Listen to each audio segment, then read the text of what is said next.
warahmatullahi wabarakatuh. Saya Antika Ramadayanti dari D3 Komputerisasi Akuntansi semester 4. Pada kesempatan kali ini, saya akan memaparkan sedikit tentang manajemen kredit dan risiko.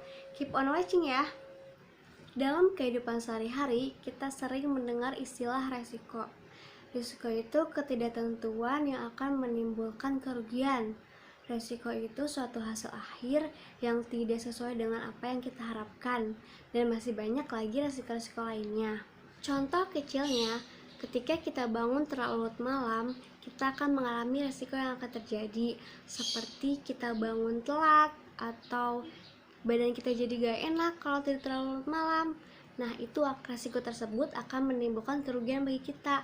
Untuk para muslim nih, misalkan bangun telat, kita nggak sholat subuh dong. Tentunya karena kalau kita nggak subuh, kita akan dosa, itu rugi bagi kita. Yang kedua, badan kita jadi gak enak, rugi juga buat kita dong, badan kita jadi nggak fit gitu. Itu contoh kecilnya ya. Gimana, masih pada bingung gak tentang resiko? Banyakin baca lagi ya. Selanjutnya kita akan berbicara tentang manajemen resiko kredit dalam dunia perbankan atau lembaga keuangan. Dalam hal ini resikonya itu resiko kredit. Jadi apa sih resiko kredit?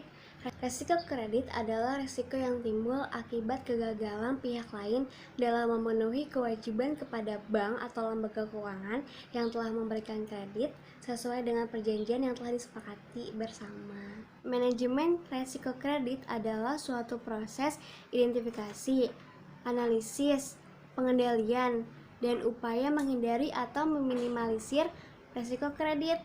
Berbicara tentang manajemen resiko kredit, di sini kita memposisikan sebagai bank atau lembaga keuangan. Lalu apa sih tujuan bank atau lembaga keuangan melakukan manajemen resiko kredit? Tujuannya adalah mendorong manajemen agar bertindak proaktif dalam mengurangi potensi resiko. Penyebab terjadinya resiko kredit terjadi karena dua faktor, yaitu satu faktor internal dan kedua faktor eksternal. Faktor internal terjadi karena adanya masalah di dalam internal bank itu sendiri atau lembaga keuangan itu.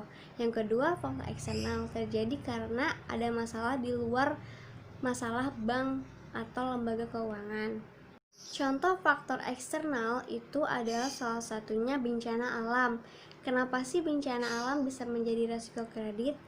Jadi, misalkan di suatu wilayah terjadi bencana alam dan di dalam wilayah tersebut ada nasabah-nasabah yang melakukan kredit kepada bank atau lembaga keuangan, otomatis harta benda mereka itu nggak bisa diselamatkan karena adanya bencana alam. Otomatis juga mereka belum bisa melunasi atau memenuhi kewajiban mereka kepada bank atau lembaga keuangan.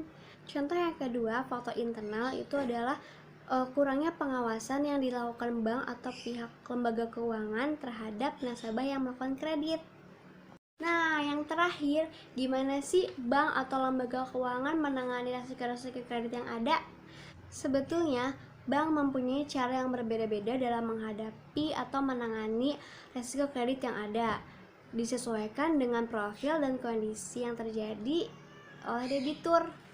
Di sini saya meringkas dua cara yang dilakukan bank dalam menghadapi resiko kredit. Yang pertama, jika nasabah masih kooperatif, bank akan melakukan restrukturisasi seperti perpanjangan pembayaran kredit atau penurunan suku bunga.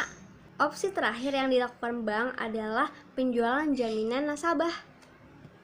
Mungkin cukup sekian yang dapat saya sampaikan, kurang lebihnya mohon maaf. Semoga bermanfaat. Wassalamualaikum warahmatullahi wabarakatuh.